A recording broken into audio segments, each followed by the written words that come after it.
ಇದು just flower design.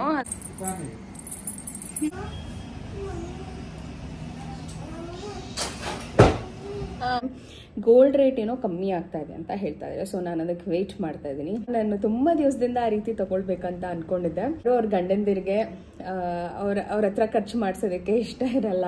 But ಆ ಸರ ನೋಡ್ಬಿಟ್ಟಂತ was in love ಅಂತಾನೆ ಹೇಳ್ಬೋದು. ಹಾಯ್ ಆಲ್, ಎಲ್ಲರಿಗೂ ನಮಸ್ಕಾರ. Welcome back to my channel Vino's glimpse. ನಾನು ನಿಮ್ಮೆಲ್ಲರ ಪ್ರೀತಿ ಅವನತ. ಇವತ್ತಿನ ಹೊಸ ವ್ಲಾಗ್ಗೆ ನಿಮ್ಮೆಲ್ಲರಿಗೂ ವೆಲ್ಕಮ್ ಮಾಡ್ತಾ ಇದ್ದೀನಿ. ಸೊ ಎಸ್, ಇವತ್ತು ಒಂದು ಯೂಶುವಲ್ ರೆಗ್ಯುಲರ್ ವ್ಲಾಗ್ ಆಗಿರುತ್ತೆ. ಅದ್ರ ಜೊತೆಗೆ ನಾನು ಹಿಂದಿನ ವಿಡಿಯೋನಲ್ಲಿ one of the clipping miss ಮಾಡಿಬಿಟ್ಟಿದ್ದೆ. ತುಂಬಾ ದಿವಸಗಳಾದ್ಮೇಲೆ ಶಾಪಿಂಗ್ ಹೋಗಿದ್ದೆ ಅಂತ ಹೇಳಿದ್ನಲ್ಲ, ಅವತ್ತೊಂದು ದಿವಸ ಒಂದು ಚಿಕ್ಕ ಗೋಲ್ಡ್ ಅಂಗಡಿಗೆ ಕೂಡ ಹೋಗಿದ್ದೆ. ಸಿಕ್ಕಾಬಟ್ಟೆ ಇಷ್ಟ ಆಯ್ತು ನನ್ಗೆ. ಅಲ್ಲಿ ನೋಡಿದಂತ ಒಂದ್ ಸರ ನಾನು ತುಂಬಾ ದಿವಸದಿಂದ ಆ ರೀತಿ ತಗೊಳ್ಬೇಕಂತ ಒಂಥರ ಸುಮ್ಮನೆ ರ್ಯಾಂಡಮ್ ಆಗಿ ಹೋಗಿದ್ದೆ. ಆಕ್ಚುಲಿ ಪಾಪುಗೆ ಕಾಲ್ಗೆ ಮತ್ತೆ ಕೈಗೆ ಸಿಲ್ವರ್ದು ಹೇಗಿದೆ ಕೇಳ್ಕೊಂಡ್ ಬರೋಣ ಅಂತ ಅನ್ಕೊಂಡ್ವಿ. ನಾವ್ ಯೂಶಲಿ ಭೀಮಾನಲ್ಲೇ ಶಾಪ್ ಮಾಡೋದು ಆಯ್ತಾ. ಬಟ್ ನೋಡಿದ್ನಲ್ಲ, ಸರಿ ಆಯ್ತು ಕೇಳ್ಕೊಂಡ್ ಬರೋಣ, ಇಲ್ಲೇನಾದ್ರೂ ಸಿಲ್ವರ್ ರೇಟು ಆ ಥರ ಏನಾದ್ರೂ ಡಿಫರ್ ಆಗುತ್ತಾ, ಮತ್ತೆ ಏನಾದ್ರೂ ಬೇರೆ ಡಿಸೈನ್ಸ್ ಇದೆ ನೋಡ್ಕೊಂಡ್ ಬರೋಣ ಅಂತ ಸುಮ್ನೆ ಹಂಗೆ ಹೋದ್ವಿ. ಬಟ್ ಆ ಸರ ನೋಡ್ಬಿಟ್ಟಂತ ವಾಸ್ ಇನ್ ಲವ್ ಅಂತಾನೆ ಹೇಳಿ. ಗೊತ್ತಿಲ್ಲ ಅದನ್ನ ತಗೊಳ್ದಕ್ಕಾಗುತ್ತಾ ಅಥವಾ ಅದನ್ನ ತಗೊಂತೀನ ಇಲ್ವಾ ಅಂತ. ಬಿಕಾಸ್ ಇವಾಗ ಸ್ವಲ್ಪ ಬಡ್ಜೆಟ್ ಕನ್ಸ್ಟ್ರೇನೇ ಆಗ್ಬಿಡಿದೆ ನನಗೆ.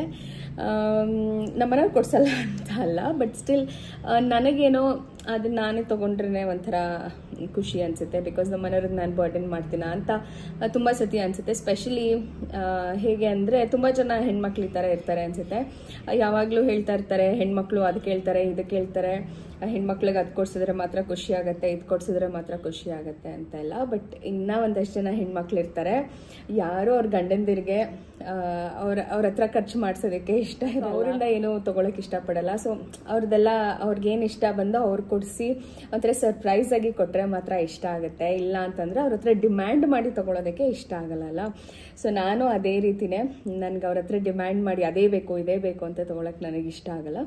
ಅವ್ರಾಗ ಅವ್ರು ಇಷ್ಟಪಟ್ಟು ಏನಾದರೂ ಕೊಡಿಸ್ತೀನಿ ಅಂತ ಅಂದರೆ ಅದನ್ನು ನಾನು ತುಂಬ ಸತಿ ಯೋಚನೆ ಮಾಡ್ತೀನಿ. ಅದರಲ್ಲೂ ಮಕ್ಕಳಿಗೆ ಅಂತ ಏನಾದರೂ ಅಥವಾ ಅವ್ರಿಗೆ ಅಂತ ಏನಾದ್ರೂ ತೊಗೊಳ್ತೀನಿ. ಒಂಥರ ಅದೇ ನನಗೆ ಖುಷಿ ಕೊಡುತ್ತೆ. ಸೊ ಅವ್ರು ನನಗೆ ಕೊಡಿಸ್ಬೇಕಾದ್ರೆ ನಾನು ಅವ್ರಿಗೆ ಅಂತಲೇ ತೊಗೊಂಡಾಗ ನನಗೂ ಖುಷಿ ಆಗುತ್ತೆ. ಸೊ ಅಂದರೆ ತೊಗೊಂಡ್ರೆ ಇಬ್ಬರು ಒಟ್ಟಿಗೆ ಏನಾದರೂ ಅವ್ರೊಂದು ಚೂರಾದರೂ ತೊಗೊಂಡ್ರೆ ನನಗೆ ಸಮಾಧಾನ ಅನಿಸುತ್ತೆ. ಸೊ ಆ ಒಂದು ಸರ ನೋಡ್ಬಿಟ್ಟು ತುಂಬ ದಿವಸದಿಂದ ತೊಗೊಳ್ಬೇಕಾ ಥರ ಅಂತ ಅನ್ನಿಸ್ತಾ ಇತ್ತು. ಆ್ಯಂಡ್ ನಮ್ಮ ಮನೆಯವರು ಕೂಡ ಅಂದೆ ಇದೇ ರೀತಿ ಸರ ನಾನು ಹೇಳ್ತಾ ಇದ್ದಿದ್ದು ತೊಗೊಳ್ಬೇಕು ಅಂತ ಅಂದ್ಕೊಳ್ತಾ ಇದ್ದೆ ಅಂತ. ನಮ್ಮ ಮನೆಯವರು ಆಯಿತು ತಗೋ ಪರವಾಗಿಲ್ಲ ಇಟ್ಸ್ ಓಕೆ ಅಂತ ಅಂದರು. ಬಟ್ ನನಗೇನೋ ಸರಿ ಹೋಗಲಿಲ್ಲ. ನಾನು ಇಲ್ಲ ಪರವಾಗಿಲ್ಲ, ನಾನು ನೆಕ್ಸ್ಟ್ ಟೈಮ್ ಗೋಲ್ಡ್ ಏನಿದೆ ಚೀಟಿ ಯೂಶಲಿ ಹಾಕ್ತೀನಲ್ಲ, ಸೊ ಅದನ್ನು ಹಾಕ್ಬಿಟ್ಟೆ ತೊಗೊಳ್ತೀನಿ ನಾನು ಅಂತ ಹೇಳಿದೆ ನಾನು ಅವ್ರಿಗೆ. ಪರವಾಗಿಲ್ಲ ತಗೋ, ಹಂಗಾದರೂ ಒಂದೇ ಇದಾದರೂ ಒಂದೇ ಅಲ್ವಾ ಅಂತ ಅಂದರು. ಬಟ್ ಸ್ಟಿಲ್ ಬೇಡ ಅಂತ ಅಂದ್ಕೊಂಡು ಬಂದೆ. ಬಟ್ ತುಂಬ ಚೆನ್ನಾಗಿತ್ತು. ಆ್ಯಂಡ್ ಇನ್ನೂ ಒಂದೇನು ಅಂತಂದರೆ ಅಂಗಡಿ ನನಗೆ ಅಷ್ಟು ನಮ್ಮನೆಯವ್ರು ಅದೇ ಹೇಳಿದ್ದು, ತೊಗೊಳ್ತೀಯ ನೀನು, ಭೀಮಾನಲ್ಲಿ ನಾವು ಇಷ್ಟು ವರ್ಷದಿಂದ ತೊಗೊಂಡಿದ್ದೀವಿ, ಆ ಟ್ರಸ್ಟ್ ಅನ್ನೋದು ಬಿಲ್ಡ್ ಆಗಿದೆ. ಸೊ ಹಾಗಾಗಿ ನೀನು ತೊಗೊಳ್ಬೇಕು ಅಂತ ಇದ್ದರೆ ಅಲ್ಲೇ ಆರ್ಡರ್ ಕೊಟ್ಬಿಟ್ಟು ತೊಗೋ, ಈ ಥರ ಅಂಗಡಿಗಳಲ್ಲಿ ಬೇಡ ಅಂತ ಅಂದರು. ಸೊ ಹೌದಲ್ವಾ, ಅದು ನಿಜಾನೇ. ಸುಮ್ಮನೆ ಆಸೆಗೋಸ್ಕರ ಸುಮ್ಮನೆ ಔಟರ್ ಲುಕ್ ಚೆನ್ನಾಗಿದೆ ಅಂತ ತೊಗೊಂಡ್ಬಿಟ್ಟು ಆಮೇಲೆ ಗೋಲ್ಡ್ ಚೆನ್ನಾಗಿಲ್ಲ ಅಥವಾ ಏನೋ ಆಯಿತು ಅಂತಂದರೆ ಯಾಕೆ ಅಂತ ಹೇಳಿ ಸುಮ್ಮನಾದೆ. ಬಟ್ ಆ ಸರ ಅಂತೂ ನನಗೆ ಸಿಕ್ಕಾಬಟ್ಟೆ ಇಷ್ಟ ಆಯಿತು. ನಾನು ಈ ವ್ಲಾಗಲ್ಲಿ ಹಾಕ್ತೀನಿ ಆ ಸರನ, ಹೇಗಿದೆ ಅಂತ ಕಮೆಂಟ್ ಮಾಡಿ ಹೇಳಿ. ತುಂಬ ಚೆನ್ನಾಗಿದೆ ಆ ಥರ ಡಿಸೈನ್. ನಾನು ವೆಯ್ಟ್ ಮಾಡ್ತಾಯಿದ್ದೆ. ಆ್ಯಂಡ್ ಇನ್ನೊಂದು ಏನು ಅಂತ ಅಂದರೆ, ಈಗ ಟ್ರೇಡಿಂಗ್ಸಲ್ಲೆಲ್ಲ ನ್ಯೂಸಲ್ಲೆಲ್ಲ ನೋಡ್ತಾ ಇದ್ದೆ ದ್ಯಾಟ್ ಗೋಲ್ಡ್ ರೇಟ್ ಏನೋ ಕಮ್ಮಿ ಆಗುತ್ತೆ, ಮಾರ್ಕೆಟ್ ಕಮ್ಮಿ ಆಗ್ತಾಯಿದೆ ಬಿಕಾಸ್ ಆಫ್ US ಮಾರ್ಕೆಟ್ ಏನೋ ಕಮ್ಮಿ ಆಗಿರೋದ್ರಿಂದ ಅಂತ ಹೇಳ್ತಾಯಿದ್ರು. ಸೊ ಹಾಗಾಯಿತು ಅಂತಂದರೆ ನಾನು ಈಗ ಆಲ್ರೆಡಿ ಗೋಲ್ಡ್ ಏನಿದೆ ಅದು ಕ್ಲೋಸ್ ಆಗಿಬಿಟ್ಟಿದೆ ಆಯಿತಾ. ಪ್ರತಿ ಸತಿ ಫೋನ್ ಮಾಡಿ ಅವ್ರು ಹೇಳ್ತಾನೆ ಇದ್ದಾರೆ ಬನ್ನಿ ತೊಗೊಳ್ಳಿ ಅಂತ. ನಾನು ಪಾಪು ಬಿಟ್ಟು ಹೋಗೋಕ್ಕೂ ಆಗ್ತಾಯಿಲ್ಲ. ಆ್ಯಂಡ್ ನಮಗಿಲ್ಲಿ ಸುತ್ತಮುತ್ತ ರಾಜಾಜಿನಗರಲ್ಲಿ ಭೀಮಾ ಯಾವುದೂ ಇಲ್ಲ ಹತ್ತಿರದಲ್ಲಿ. ಸೊ ಹೋಗಬೇಕಂದ್ರೆ ರಾಜಾಜಿನಗರಲ್ಲೇ ಹೋಗಬೇಕು ನಾವು. RR ನಗರ್ ಹತ್ತತ್ರ ಅಥವಾ ಕೆಂಗೇರಿ ಹತ್ತತ್ರ ಯಾವುದೂ ಇಲ್ಲ ಭೀಮಾ. GRT ಇದೆ, ಮಲಬಾರ್ ಇದೆ, ಇನ್ನೊಂದು ಜಾಯ್ ಅನ್ನೋ ಕಾರ್ಸ್ ಇದೆ, ಅದೆಲ್ಲ ಇದೆ. ಬಟ್ ಆದರೆ ನೀವು ಭೀಮಾನಲ್ಲಿ ಇನ್ವೆಸ್ಟ್ ಮಾಡಿರೋದ್ರಿಂದ ಆಲ್ರೆಡಿ 1 ವರ್ಷದಿಂದ ಹತ್ತತ್ರ ಅಲ್ಲಿ ಇನ್ವೆಸ್ಟ್ ಮಾಡಿಬಿಟ್ಟಿದ್ದೀವಿ.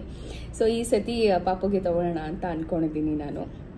ಸೊ ನಾನು ಯೂಶ್ವಲಿ ಅರ್ನ್ ಮಾಡೋದಲ್ಲ, ನಾನು ಮೋಸ್ಟ್ ಆಫ್ ಇಟ್ ಇಲ್ಲಿವರೆಗೂ ನಾನು ಬರೀ ಗೋಲ್ಡ್ಗೆ ಅಂತಲೇ ಇನ್ವೆಸ್ಟ್ ಮಾಡ್ಕೊಂಡು ಬಂದಿದ್ದೀನಿ. ಒಂದಷ್ಟು ಮ್ಯೂಚುವಲ್ ಫಂಡ್ಸಲ್ಲಿ ಆ್ಯಂಡ್ ಆ ಥರ ಸ್ಟಾಕ್ಸಲ್ಲಿ ಆ ಥರ ಇನ್ವೆಸ್ಟ್ ಮಾಡ್ಕೊಂಡು ಬಂದಿರೋವಂಥದ್ದು. ಸೊ ಇವಾಗ ಹೆಂಗಾಗ್ಬಿಟ್ಟಿದೆ ಅಂದರೆ, ಈಗ ಒಂದು 4 ಮಂತ್ಸು ನಾನು ಬೇಡ ಒಂದು ಸ್ವಲ್ಪ ಎಲ್ಲ ಆಸೆಗಳನ್ನೂ ಹಿಡಿದಿಟ್ಕೊಳ್ಳೋ ಥರ ಆಗೋಗ್ಬಿಟ್ಟಿದೆ. ಅದಾದಮೇಲೆ ಮತ್ತೆ ಯಾವಾಗ ಬ್ಯಾಕ್ ಟು ವರ್ಕ್ ಹೋಗ್ತೀನಲ್ಲ ಅವಾಗ ಒಂದು ಸ್ವಲ್ಪ ಕೈ ಬಿಚ್ಚಿ ಮಾಡ್ಬೋದು.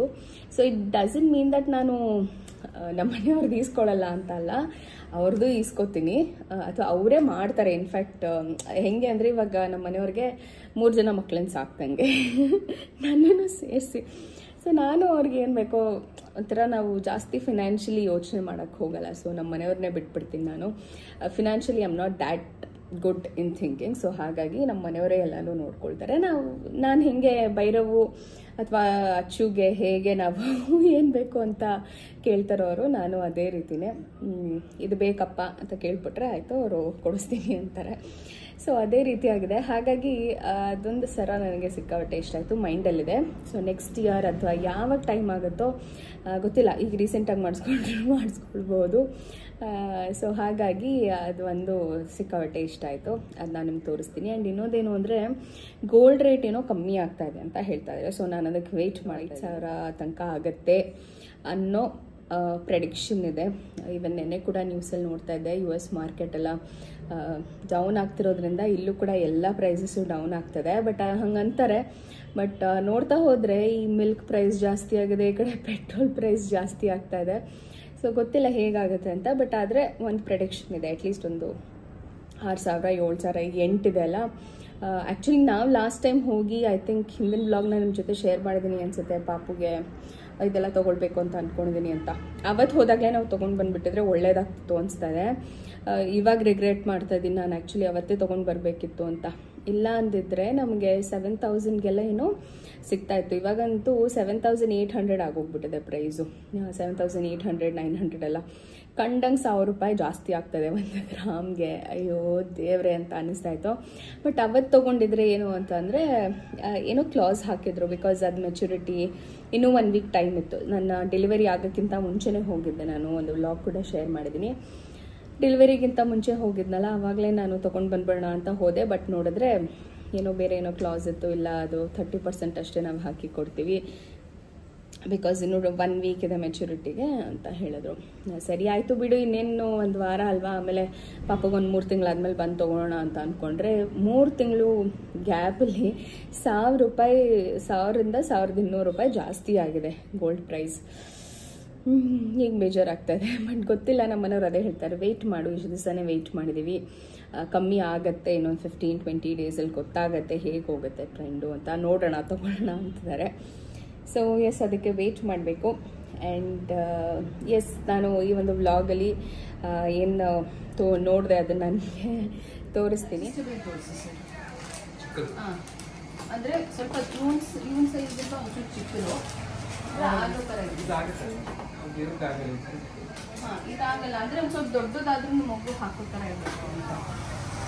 ಇನ್ನು ಇಷ್ಟು ದಿವಸ ಪಾಪುಗೆ ಅಂತ ಏನು ಕೈಗೆ ಕಾಲಿಗೆ ಒಡವೆಗಳೇನು ತಂದಿರಲಿಲ್ಲ. ಯೂಶ್ವಲಿ ಹೇಳ್ತಾರಲ್ವ, ಪಾಪು ಹುಟ್ಟಕ್ಕೆ ಮುಂಚೆ ತರಬಾರ್ದು ಅಂತ ಹೇಳಿ. ಆ್ಯಕ್ಚುಲಿ ಮುಂಚೆನೇ ಹೋಗಿದ್ವಿ ನಾವು, ಡೆಲಿವರಿಗಿಂತ ಮುಂಚೆನೇ, ಆವಾಗ ತೊಗೊಂಡು ಬಂದಿರಲಿಲ್ಲ, ಎಲ್ಲ ಸೆಲೆಕ್ಟ್ ಮಾಡಿ ಇಟ್ಟು ಬಂದಿದ್ವಿ. ಬಟ್ ಈಗ ನೋಡಿದ್ರೆ ಗೋಲ್ಡ್ ರೇಟ್ ಅಷ್ಟು ಜಾಸ್ತಿ ಆಗಿಬಿಟ್ಟಿದೆ. ನಾವು ಗೋಲ್ಡಲ್ಲೇ ಇದನ್ನೆಲ್ಲ ತೊಗೊಳ್ಳೋಣ ಅಂದ್ಕೊಂಡ್ವಿ, ನೋಡಿದ್ವಿ. ಬಟ್ ಈಗ ರೆಗ್ಯುಲರ್ ಯೂಸಿಗೆ ಮನೆಯಲ್ಲಿ ಈ ರೀತಿ ಬೆಳ್ಳಿದೆ ಚೆನ್ನಾಗಿ ಅನಿಸುತ್ತೆ ಅಂತ ಹೇಳಿಬಿಟ್ಟು ತೊಗೊಂಡು ಬರೋಣ ಅಂತ ಹೋಗಿದ್ವಿ. ನಾವು ಅಲ್ಲಿ ಹೋದಾಗ ಇದನ್ನು ಡಿಸ್ಪ್ಲೇಗೆ ಇಟ್ಟಿದ್ರು, ನೋಡಿದ ತಕ್ಷಣ ನನಗೆ ಸಿಕ್ಕಾಬಟ್ಟೆ ಇಷ್ಟ ಆಯಿತು. ಇದಂತೂ ಮುತ್ತಿನ ಸರ ತುಂಬ ದಿವಸದಿಂದ ತೊಗೊಳ್ಬೇಕು ಅಂತ ಅಂದ್ಕೊಳ್ತಾ ಇದ್ದೆ. ಬಟ್ ಒಂಥರ ಯಾವುದೋ ನನಗೆ ಕರೆಕ್ಟ್ ಇಮೇಜ್ ಸಿಗ್ತಾ ಇರಲಿಲ್ಲ ಆರ್ಡರ್ ಕೊಡಲಿಕ್ಕೂ ಕೂಡ. ಬಟ್ ಇಲ್ಲಿ ಹೋಗಿ ನೋಡಿದ ತಕ್ಷಣ ವಾವ್, ಇದೊಂಥರ ಪರ್ಫೆಕ್ಟ್, ನನಗೆ ನಾನು ಏನು ಹೇಳಿದ್ನೋ ಅದೇ ರೀತಿ ಅಂತ ಅನ್ನಿಸ್ತಾ ಇತ್ತು. ಅದು ಡಾಲರು ಫ್ಲವರ್ದಿತ್ತು ಕಂಪ್ಲೀಟಾಗಿ, ಈ ರೀತಿದು ಲಕ್ಷ್ಮಿದು ಇತ್ತು. ನಿಮಗೆ ಬೇಕು ಅಂದರೆ ಚೇಂಜ್ ಮಾಡಿ ಕೊಡ್ತೀವಿ ಅಂತ ಕೂಡ ಅಂದರು. ನನಗೆ ಇದು ಆ್ಯಕ್ಚುಲಿ ಗೋಲ್ಡ್ ಬೀಡ್ಸ್ ಏನಿದೆ ಇದೇ ಚೆನ್ನಾಗಿ ಅನ್ನಿಸ್ತಾ ಇತ್ತು. ಬಿಕಾಸ್ ನನ್ನ ಹತ್ರ ಲಕ್ಷ್ಮಿದು ತುಂಬ ಡಾಲರ್ಸ್ಗಳು ಅಥವಾ ದೊಡ್ಡ ಹಾರ ಎಲ್ಲನೂ ಲಕ್ಷ್ಮಿ ಕಾನ್ಸೆಪ್ಟಲ್ಲೇ ಇದೆ. ಸೊ ಹಾಗಾಗಿ ಇದನ್ನು ಇದೇ ರೀತಿ ಫ್ಲವರ್ದೇ ಇರಲಿ ಅಂತ ಅಂದ್ಕೊಂಡೆ. ಆ್ಯಕ್ಚುಲಿ ನಾನು ಹೇಳಿದ್ನಲ್ಲ, ಒಂದ್ಸತಿ ಏನಾಗ್ಬಿಡುತ್ತೆ ಆಯಿತಾ, ನಾವು ಹುಡ್ಕೊಂಡು ಹೋಗ್ತೀವಿ, ಅಂಗಡಿಗೆ ಹೋಗಿ ತೊಗೊಳ್ತೀವಿ ಅಂದರೂ ಈ ರೀತಿ ಕಾನ್ಸೆಪ್ಟು ಅಥವಾ ಈ ರೀತಿ ನಮಗೆ ಇಷ್ಟ ಆಗೋ ಥರ ಡಿಸೈನ್ ಸಿಗೋದೇ ಇಲ್ಲ. ಎಷ್ಟು ಹುಡುಕಿದ್ರೂ ಕಾಸು ಕೊಟ್ಟರು ಕೂಡ ಸುಮ್ಮನೆ ತೊಗೊಂಡು ಬರಬೇಕಲ್ಲ ಅಂತ ತೊಗೊಂಡು ಬರೋ ಥರ ಅನಿಸ್ಬಿಡುತ್ತೆ. ಬಟ್ ಇದು ಎಷ್ಟು ಅನ್ಎಕ್ಸ್ಪೆಕ್ಟೆಡ್ ಅಂದರೆ, ನಾನು ಈ ಥರ ಸಿಗುತ್ತೆ ಅಂತಲೇ ಅಂದ್ಕೊಂಡಿರಲಿಲ್ಲ. ಮೋಸ್ಟ್ಲಿ ನಾವು ಲಾಸ್ಟ್ ಟೈಮ್ ಭೀಮಾಗೆ ಹೋದಾಗ ಏನಾದರೂ ಈ ಥರ ಇದ್ಬಿಟ್ಟಿದ್ರೆ ನಾನು ಇದನ್ನು ತೊಗೊಂಡೇ ಬಂದುಬಿಡ್ತಿದ್ದೆ. ಆಮೇಲೆ ಬೇಕಾದ್ರೆ ನೋಡ್ಕೊಳ್ಳೋಣ, ನೆಕ್ಸ್ಟ್ ಟೈಮ್ ಹಾಕಿದಾಗ ಇನ್ನೊಂದು ಸತಿ ಗೋಲ್ಡ್ಗೆ ಚೀಟಿ ಹಾಕಿದಾಗ ನಾನು ತೊಗೊಳ್ಳೋಣ ಅಂದ್ಕೊಂಡ್ಬಿಟ್ಟು ಹಾಗೆ ಬಂದುಬಿಡ್ತಾಯಿದ್ದೆ. ಬಟ್ ಈ ಥರದ್ದು ಯಾವುದೂ ಇರಲಿಲ್ಲ, ಒಂದು ಸಿಂಗಲ್ ಪೀಸ್ ಕೂಡ ಈ ರೀತಿ ಮುತ್ತಿಂದ್ರಲ್ಲಿ ಇರಲಿಲ್ಲ. ಇದನ್ನು ನಾನು ಅವ್ರಿಗೆ ಕೇಳಿದೆ, ಈ ರೀತಿ ಮಾಡಿಕೊಡ್ತೀರಾ ಇನ್ನೊಂದು ಬೇಕು ಅಂತ ಅಂದರೆ, ಅಥವಾ ಒಂದು ಸ್ವಲ್ಪ ಡಿಸೈನ್ ಚೇಂಜ್ ಮಾಡಿ ಅಂದರೆ ಅಂತ. ಮಾಡಿಕೊಡ್ತೀವಿ ಅಂತ ಅಂದರು. ಬಟ್ ನಮ್ಮ ಮನೆಯವ್ರಿಗೆ ಈ ರೀತಿ ಸಣ್ಣ ಪುಟ್ಟ ಅಂಗಡಿನಲ್ಲಿ ಟ್ರಸ್ಟ್ ಇಲ್ಲ. ಬಿಕಾಸ್ ಕೆಲವೊಂದು ಸತಿ ಗೋಲ್ಡ್ನ ಮಿಕ್ಸ್ ಮಾಡಿಬಿಡ್ತಾರೆ, 916 ಅಂತ ಹೇಳ್ತಾರೆ, ಬಟ್ ಅಷ್ಟು ಪ್ಯೂರಿಟಿ ಇರೋದಿಲ್ಲ. ನೀನು ಬೇಕು ಅಂತಂದರೆ ಇದೇ ಥರದ ಫೋಟೋ ತೊಗೊಂಡು ಬೇಕಾದರೆ ಭೀಮಾನಲ್ಲಿ ಆರ್ಡರ್ ಕೊಟ್ಬಿಟ್ಟು ಮಾಡಿಸ್ಕೊ, ನಿನ್ಗೆ ಅಷ್ಟೊಂದು ಇಷ್ಟ ಆದರೆ ಅಂತ. ಇನ್ಫ್ಯಾಕ್ಟ್ ಅವ್ರಿಗೂ ಕೂಡ ಇಷ್ಟ ಆಯಿತು. ಹಾಕ್ಕೊಂಡಿದ್ದ ತಕ್ಷಣ ತುಂಬ ಚೆನ್ನಾಗಿ ಅನ್ನಿಸ್ತಾ ಇತ್ತು. ಸೊ ಇದು ಬಂದು ಟೋಟಲ್ 60 ಗ್ರಾಮ್ಸ್ ಏನೋ ಇದೆ ಗೋಲ್ಡಲ್ಲಿ, 60 ಗ್ರಾಮ್ಸ್ ಗೋಲ್ಡಲ್ಲಿ ಮಾಡಿರೋ ಅಂಥದ್ದು ಅಂದರು. ಡಾಲರು ಇನ್ಕ್ಲೂಡಿಂಗ್ ಮಧ್ಯ ಕಂಡಬೇರುಂಡ ಅಂತ ಏನು ಹೇಳ್ತಾರೆ ಆ ರೀತಿ ಮೋಪ್ ಡಿಸೈನ್ ಇದೆ. ಅದ್ರ ಮಧ್ಯ ಇದು ಕಲ್ಲು, ಕೆಂಪು ಕಲ್ಲಿದು ಹಾರಿಸಾಂಟಲ್ 4 ಕಲ್ಲನ್ನ ಇಟ್ಟಿದ್ದಾರೆ. ತುಂಬಾ ಯುನೀಕಾಗಿ ಚೆನ್ನಾಗಿ ಕಾಣಿಸ್ತಾ ಇತ್ತು ಇದಂತೂ. ಆ್ಯಂಡ್ ಇದು ಒಂದು ಸಿಂಗಲ್ ಸರ ಹಾಕ್ಬಿಟ್ರೆ ಸಾಕು, ತುಂಬ ಚೆನ್ನಾಗಿ ಕಾಣಿಸುತ್ತೆ. ಸ್ಪೆಷಲಿ ಪ್ಲೇನ್ ಸ್ಯಾರಿ ಮೇಲೆ, ಮೈಸೂರು ಸಿಲ್ಕ್ ಸ್ಯಾರಿ ಅಥವಾ ಕ್ರೇಪ್ ಸ್ಯಾರಿ ಮೇಲೆ ಈ ರೀತಿ ಕಂಬೈನ್ ಮಾಡಿಕೊಂಡು ಜ್ಯುವೆಲ್ಸ್ನ ಹಾಕ್ಕೊಂಡ್ರೆ ತುಂಬಾ ಬ್ಯೂಟಿಫುಲ್ಲಾಗಿ ಕಾಣಿಸುತ್ತೆ. ನನಗಂತೂ ಸಿಕ್ಕಾಪಟ್ಟೆ ಇಷ್ಟ ಆಯಿತು. ಮೋಸ್ಟ್ಲಿ ನಾನು ನೆಕ್ಸ್ಟ್ ಗೋಲ್ಡ್ ಬೈಯಿಂಗ್ ಇತ್ತು ಅಂತಂದರೆ ಇದೇ ರೀತಿ ಮುತ್ತಿನ ಸರ ಆಗಿರುತ್ತೆ. ಯೂಶ್ವಲಿ ಭೀಮಾನಲ್ಲಿ ತೊಗೊಂಡೋಗಿ ಡಿಸೈನ್ ಕೊಟ್ಟರೆ ಕಸ್ಟಮೈಸೇಷನ್ ಮಾಡಿ ಕೊಡ್ತಾರೆ. ಸೊ ಅಲ್ಲೇ ಮಾಡಿಸ್ತೀನಿ ನಾನು. ತುಂಬ ದಿವಸದಿಂದ ನಾವು ಭೀಮಾನಲ್ಲೇ ಟ್ರಸ್ಟ್ ಮಾಡಿ ಮಾಡಿಸ್ತಾ ಇರೋದ್ರಿಂದ ಅವ್ರ ಹತ್ರನೇ ಕೊಟ್ಟು ನಾವು ಮಾಡಿಸ್ಕೊಳ್ಳೋ ಅಂಥದ್ದು. ಇನ್ನು ಕೆಲವೊಂದು ಸತಿ ಮುತ್ತಿನ ಸರಗಳಲ್ಲಿ ಮುತ್ತು ನಾವೇ ತೊಗೊಂಡು ಬರ್ತೀವಿ ಅಂದರೂ ಕೂಡ ಅವರು ಮಾಡಿ ಕೊಡ್ತಾರೆ. ಯೂಶ್ವಲಿ ಹೈದ್ರಾಬಾದ್ ಮುತ್ತು ಅಂತ ಹೇಳಿ ತುಂಬ ಕಡೆ ಯೂಸ್ ಮಾಡುವಂಥದ್ದು ಅದೇ ರೀತಿ ಮುತ್ತುಗಳು, ಹೈದ್ರಾಬಾದ್ ಮುತ್ತು ಅಂತ. ಸೊ ಮುತ್ತಿಗೆ ಬೇರೆ ಪ್ರೈಸ್ ಇರುತ್ತೆ, ಮತ್ತು ಗೋಲ್ಡ್ಗೆ ಏನಿದೆ ಅದೇ ಬೇರೆ ಪ್ರೈಸ್ ಇರುತ್ತೆ. ಸೊ ಯೂಶ್ವಲಿ ನಾವು ಕಲ್ಲಿಂದ ತೊಗೊಂಡು ಅದನ್ನು ನಾವು ಅಕಸ್ಮಾತ್ ಏನಾದರೂ ಅದನ್ನು ಮಾರಿಬಿಟ್ಟು ಬೇರೆ ಡಿಸೈನ್ ತೊಗೊಳ್ಬೇಕು ಅಂದಾಗ ಅದು ತುಂಬ ವೇಸ್ಟೇಜ್ ತೆಗೆದುಬಿಡ್ತಾರೆ, ಅರ್ಧಕ್ಕರ್ಧ ವೇಸ್ಟೇಜೇ ಹೊಟ್ಟೋಗ್ಬಿಡುತ್ತೆ. ಸೊ ಹಾಗಾಗಿ ಈ ರೀತಿ ಮುತ್ತು ತೊಗೊಂಡ್ರೂ ಅದರದ್ದು ವ್ಯಾಲ್ಯೂ ಹಾಗೇ ಇರುತ್ತೆ. ಸೊ ಮುತ್ತನ್ನ ಮಾತ್ರ ತೆಗೆದುಬಿಟ್ಟು ಗೋಲ್ಡ್ ಏನಿರುತ್ತೆ ಅದು ಹಾಗೇ ಇರುತ್ತೆ. ಸೊ ಹಾಗಾಗಿ ಈ ರೀತಿ ಗೋಲ್ಡ್ಗಳ ಮೇಲೆ ಅಥವಾ ಆರ್ನಮೆಂಟ್ಸ್ ಮೇಲೆ ಇನ್ವೆಸ್ಟ್ ಮಾಡೋದು ಬೆಸ್ಟ್ ಅಂತ ಅನಿಸುತ್ತೆ. ತುಂಬ ಹರಳಿರುವಂಥದ್ದು ಆ ಥರದ್ದೆಲ್ಲ ತೊಗೊಂಡ್ಬಿಟ್ರೆ ಅವರು ವೇಸ್ಟೇಜ್ ಅಂತಲೇ ಒಂದಷ್ಟು ತೆಗೆದುಬಿಡ್ತಾರೆ. ಸೊ ಹಾಗಾಗಿ ಈ ರೀತಿ ಕಂಪ್ಲೀಟ್ ಗೋಲ್ಡ್ ಇರೋವಂಥದ್ದು ತೊಗೊಂಡ್ರೆ ಬೆಟರು ಅಂತ ನನಗೆ ಅನಿಸುತ್ತೆ. ಸೊ ಎಸ್, ಇದಾಗಿತ್ತು ನನ್ನ ಫೇವ್ರೆಟ್ ಸರ ಅಂತ ಅನಿಸುತ್ತೆ. ನನಗಿರೋದ್ರಲ್ಲಿ ಎಲ್ಲದರಲ್ಲೂ ಇದು ತುಂಬ ಇಷ್ಟ ಆಯಿತು ನನಗೆ ಹೇಳಬೇಕು ಅಂದರೆ. ಸೊ ನೋಡೋಣ ಯಾವಾಗ ತೊಗೊಳಕ್ಕಾಗುತ್ತೋ ಆವಾಗ ಆದಷ್ಟು ಬೇಗ ತೊಗೊಳ್ಬೇಕಂತ ಅಂದ್ಕೊಂಡಿದ್ದೀನಿ. ನೋಡೋಣ, ಪಾಪುದು ನಾಮಕರಣ ಅಷ್ಟೊತ್ತಿಗೆ ತೊಗೊಳಕ್ಕಾದರೆ ತೊಗೊಳ್ತೀನಿ. ಸೊ ಅದಾದಮೇಲೆ ಗೋಲ್ಡ್ದು ನೋಡಿದ್ವಿ ಪಾಪುಗೆ, ಬಟ್ ಯಾಕೋ ಯಾವುದೂ ಸೆಟ್ ಆಗಲಿಲ್ಲ. ನನಗೆ ಅಡ್ಜಸ್ಟೇಬಲ್ಲು ಭೈರವ್ಗೆ ಹೇಗೆ ತೊಗೊಂಡಿದ್ದೀನೋ ಅದೇ ಥರ ಬೇಕಿತ್ತು. ಒಂದಷ್ಟು ಕ್ವೆಶನ್ಸ್ಗಳು ರೆಗ್ಯುಲರಾಗಿ ಬರ್ತಾಯಿತ್ತು. ನೀವು ಮಗುಗೆ ಬಜೆ ಹಾಕ್ತೀರಾ, ಆಮೇಲೆ ಏಲಕ್ಕಿ ಅದನ್ನೆಲ್ಲ ಏನೋ ತೇದ್ಬಿಟ್ಟು ಹಾಕ್ತಾರಲ್ಲ ಅದನ್ನೆಲ್ಲ ಹಾಕ್ತೀರಾ, ಮತ್ತು ಜಾಕಾಯಿ ಅಂತ ಬರುತ್ತೆ ನೋಡಿ, ಜಾಕಾಯಿ ಎಲ್ಲ ಹಾಕ್ತೀರಾ ನೀವು ಮಗುಗೆ ಅಂತ ಕೇಳಿದ್ದೀರಾ. ಸೊ ಯೂಶ್ವಲಿ ನಾನು ಯಾವುದೂ ಆ ಥರ ಪ್ರಿಫರ್ ಮಾಡಲ್ಲ. ಯಾವುದೇ ರೀತಿ ಟ್ರೆಡಿಷ್ನಲ್ ಮೆಥಡ್ ತಪ್ಪು ಅಂತ ಹೇಳಲ್ಲ. ಬಿಕಾಸ್ ನಮಗೆಲ್ಲ ಮೋಸ್ಟ್ಲಿ ನಮ್ಮ ಅಜ್ಜಿ ತಾತಂದಿರೋ ಅದನ್ನೆಲ್ಲ ಹಾಕ್ಕೊಂಡೇ ಬೆಳ್ಕೊಂಡು ಬಂದಿದ್ದೀವೇನೋ. ಬಟ್ ಆದರೆ ಈಗ ನಾನು ಪಾಪು ಜೊತೆ ಏನೂ ಎಕ್ಸ್ಪೆರಿಮೆಂಟ್ ಮಾಡೋಕ್ಕೆ ಹೋಗಲ್ಲ. ಬಿಕಾಸ್ ಏನೋ ಒಂದು ಹೆಚ್ಚು ಕಮ್ಮಿ ಆಯಿತು ಅಂತಂದರೆ ಮತ್ತೆ ಡಾಕ್ಟರ್ಸ್ ನಮ್ಮನ್ನೇ ಬ್ಲೇಮ್ ಮಾಡ್ತಾರೆ ಅಂತ ಹೇಳಿ ಪಾಪುಗೆ ನಾನು ಯಾವುದೇ ರೀತಿ 6 ಮಂತ್ಸ್ ತನಕ ಏನೂ ಕೊಡಬಾರ್ದು, ಜಸ್ಟ್ ಬ್ರೆಸ್ಟ್ ಮಿಲ್ಕ್ ಕೊಡಬೇಕು ಅಂತ ಹೇಳಿ ನಾನು ಪಾಪುಗೇನು ಹಾಕ್ತಾಯಿಲ್ಲ. ಐ ಥಿಂಕ್ ಒಂದಷ್ಟು ಜನ ನನ್ನ ವ್ಯೂವರ್ಸ್ ಈ ರೀತಿ ಪೋಸ್ಟ್ ಪಾರ್ಟಮ್ ಅಥವಾ ಈಗ ನ್ಯೂ ಮಾಮ್ಸ್ ಆಗಿರೋವಂಥವ್ರು ಅವ್ರ ಫ್ಯಾಮಿಲಿಯಲ್ಲಿ ಫಾಲೋ ಮಾಡ್ತಾ ಇರಬಹುದು. ಅದು ತಪ್ಪು ಅಂತಲೂ ಹೇಳೋಕ್ಕಾಗಲ್ಲ ಅಥವಾ ಸರಿ ಅಂತಲೂ ಹೇಳಲಿಕ್ಕಾಗಲ್ಲ. ಬಿಕಾಸ್ ಅವ್ರು ಹಾಗೆ ಬೆಳೆಸ್ಕೊಂಡು ಬಂದಿರ್ತಾರಲ್ಲ, ಸೊ ಅದರಿಂದ ಹಾಕ್ತಾರೆ. ಬಟ್ ನಾನು ಪ್ಯೂರ್ಲಿ ಡಾಕ್ಟರ್ ಏನು ಹೇಳ್ತಾ ಇದ್ದಾರೆ ಅದನ್ನಷ್ಟು ಫಾಲೋ ಮಾಡ್ತಾ ಇದ್ದೀನಿ. ಇನ್ಫ್ಯಾಕ್ಟ್ ಭೈರವ್ಗೂ ಕೂಡ 6 ಮಂತ್ಸ್ ತನಕ ನಾವೇನೂ ಕೊಟ್ಟಿರಲಿಲ್ಲ. ಅಂದರೆ ಈ ರೀತಿ ಬಜೆ ಆಗಿರ್ಬೋದು ಅಥವಾ ಬಾದಾಮಿ ತೆಗೆದು ಹಾಕೋದಾಗಿರ್ಬೋದು, ಈ ರೀತಿ ನಾನು ಏನೂ ಮಾಡಲಿಲ್ಲ. 6 ಮಂತ್ಸ್ ಆದಮೇಲೆ ಅವನಿಗೆ ಸಾಲಿಡ್ಸ್ ಅಂತ ಸ್ಟಾರ್ಟ್ ಮಾಡಿದ್ದು.